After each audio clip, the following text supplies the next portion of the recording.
Ang West Philippine Sea ay higit pa sa karagatan. Ito ay ating yaman, kabuhayan at kinabukasan. Pakinggan ang mga leader at eksperto tungkol sa kahalagahan nito at kung bakit natin ito dapat ipagtanggol. Mas mainam na yung militarization from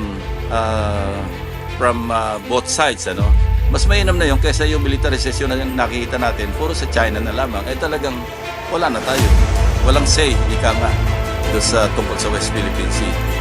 Walang malakas na bansa sa mundo na hindi malakas ang kanyang sandatahang lakas at civil defense din. Philippines, we don't have oil. But we have a very big reserve in West Philippine Sea.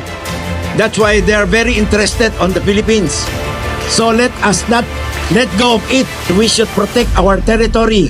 Sa pamamagitan ng modernisasyon at militarisasyon, hindi lamang natin pinapalakas ang ating depensa, kundi pinapanatili rin ang balanse ng kapangyarihan sa rehiyon.